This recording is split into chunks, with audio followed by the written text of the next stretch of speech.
मेवाड़ की इस पगड़ी के लिए महाराणा प्रताप ने मेवाड़ के लिए अपने राजमहल छोड़ के घास की रोटी खाई थी, इस पगड़ी की वजह से। अगर वो चाहते तो वो घास की रोटी नहीं खाते, राजमहल में रह सकते।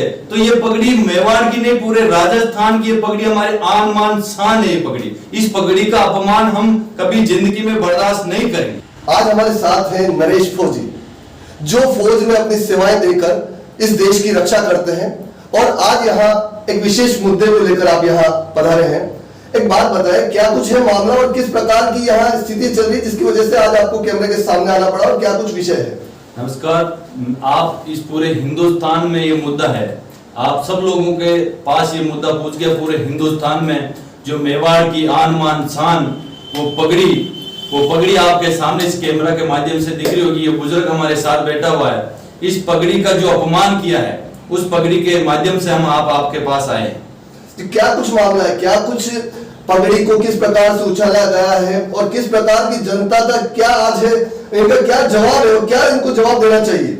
इनको ये पगड़ी मेवाड़ की, इस पगड़ी के लिए महाराणा प्रताप ने मेवाड़ के लिए अपने राजमहल छोड़ के घास की रोटी खाई थी, इस पगड़ी की वजह से। अगर वो चाहते तो वो घास की रोटी नहीं खाते, राजमहल में रह सकते। तो ये पगड़ी मेवाड़ की नहीं, पूरे राजस्थान की ये पगड़ी हमारे आन मान शान है। ये पगड़ी, इस पगड़ी का अपमान हम कभी जिंदगी में बर्दाश्त नहीं करेंगे। बताया जा रहा है कि आपको कई प्रकार की यात्राएं दी जा रही है, आपको बार बार विधायक द्वारा परेशान किया जा रहा है, क्या कुछ है मामला?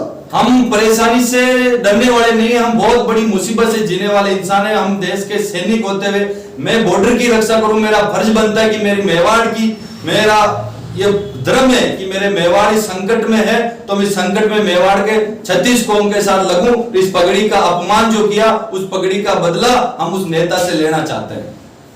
विदुड़ी का नाम कहीं न कहीं विवादों से नाता है, कई मामले हुए, आपने क्या उनमें भी अपनी प्रतिक्रियाएं दी, और क्या किस प्रकार का आपने कार्य किया? बिल्कुल, हमने जहां जहां किसी भी मुद्दे में अगर उसने जहां भी गलत काम किया, हमने लगातार 5 साल से उस मुद्दे में आए, लोगों के सामने हर मुद्दा हमने लोगों के सामने बताया। थोड़े दिन पहले एक वर्दी इंस्पेक्टर को भी गाली गलौज की थी, इंस्पेक्टर शेर की कुर्सी पे जाके बैठे थे, अनेक प्रकार के मुद्दे उस विधायक आते रहते थे।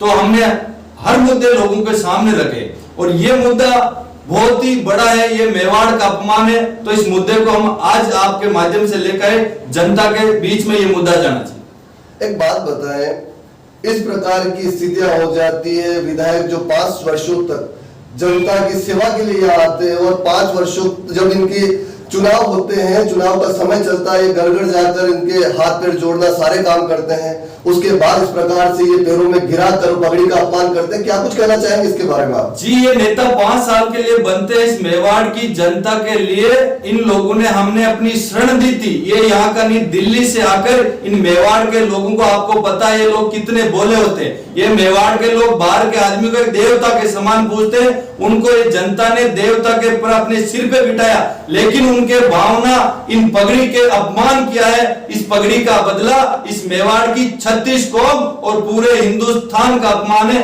ये हम कभी बर्दाश्त नहीं करेंगे।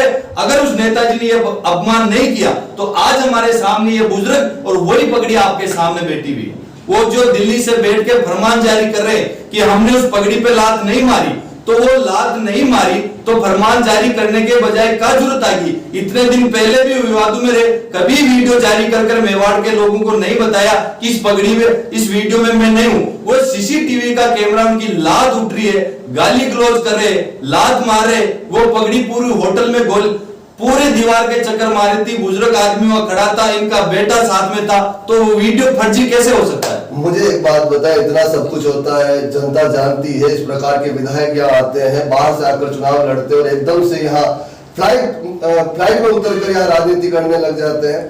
क्या ऐसी मजबूरी है उस विधानसभा की जो इस प्रकार के नेताओं को झेलती है? नहीं, मजबूरी नहीं, वो लोग आके इतना खौफ पैदा कर दिया, इन लोगों के बीच में इतना खौफ पैदा कर दिया, उन्होंने 2-3 अधिकारी को फंसा दिया था किसी कारण। तो लोगों में एक डर है कि कहीं न कहीं हमारे को बिना काम प्रताड़ित करके यहाँ के लोग डरते हैं, थाना तहसील में जाने से घबराते, बिना किसी मुद्दे में, तो एक खौफ पैदा कर दिया। उस खौफ को हम बिल्कुल बहुत जल्दी खत्म करने के लिए इस मेवाड़ की धरती पे ये आगाज शुरू कर दिया हमने।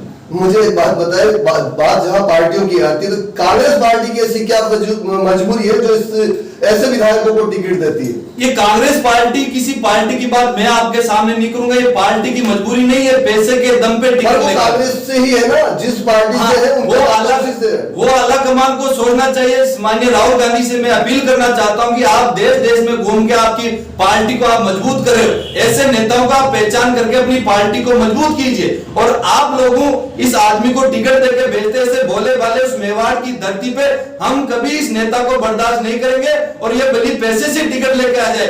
अगर अब की बार मैदान में जवाब होगा और इस अपमान का बदला हम इसे वोट की ताकत से लेंगे। अच्छा एक बात बताएं, आपको किस प्रकार से अभी यहाँ आप आए हैं, छुट्टियों पर आप यहाँ हैं, किस प्रकार की यातना आपके साथ चल रही है और आज आपका क्या विषय है जिसकी वजह से आपको पुलिस थाने और आईजी और कमिश्नर तक के आपको चक्कर लगाने पड़ रहे हैं? मैं एक फौजी होते हुए मेरा फर्ज है कि मैं इस मेवाड़ के गांव, मेरे रिश्तेदार, मेरे परिवार में जाने का मेरा फर्ज बनता है। मैं गांव-गांव जाके लोगों से मिल रहा हूं, मेरी रिश्तेदारी है, मेरे दोस्त है, सब लोगों से मिल रहा हूं। तो डिप्टी साहब उसके इशारे पे, विधायक साहब के अभी भी प्रशासन आचार संहिता लगने के बाद ये दुर्भाग्य देखो प्रशासन का, जिसमें आचार संहिता में किसी नेता की नहीं चलती लेके आया विधायक की। हाँ, अभी तक भी वहां का प्रशासन बेगम का दिल्ली की ताकत की चश्मों लगा के घूम रहे, लोगों को बिना काम प्रताड़ित कर रहे। मैं एक सैनिक होते हुए मैंने 5 साल से इसका विरोध किया।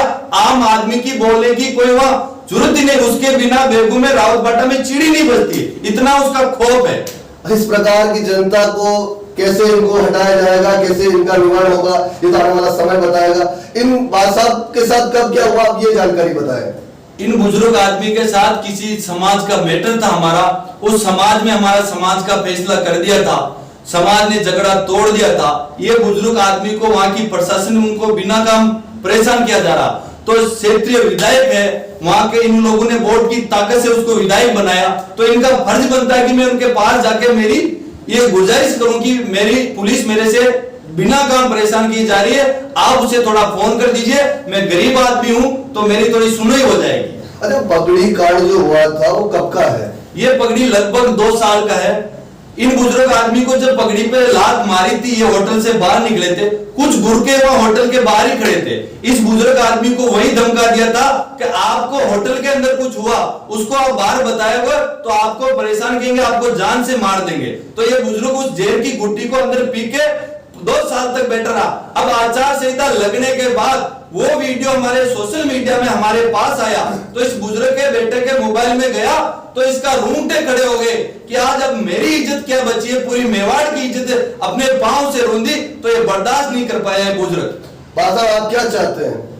हमारी यही है, फागड़ी को सवाल है, हमारी फागड़ी के दांत मार दी जानी, मुझे काट दे जो बिल्ली साहब। आप क्या चाहते हैं? मुझे यही समझा कर इन्हें सजा होनी सवाल किया, सजा मन दे दो।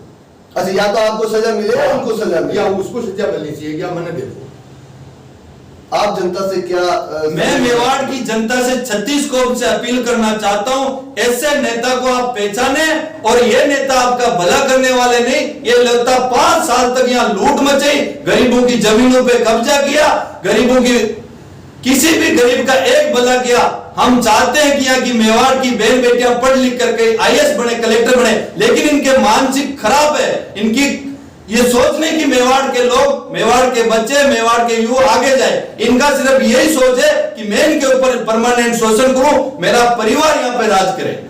तो ये थे नरेश फौजी जी, और आप हमारे साथ में वो किसान हैं जिनकी पगड़ी को उछाला गया है। इनकी मांग है कि न्याय हो और जनता पहचाने उस चेहरे को, जिस चेहरे के पीछे कुछ और एक शैतान छुपा है, और उस विधायक की कुर्सी को उखाड़ फेंकने की अपील की जा रही है। और ऐसे नेताओं को सजा क्यों नहीं मिल पाती, क्या कारण होता है, ये तो आने वाला समय बताएगा। नमस्कार, प्रणाम, जय हिंद।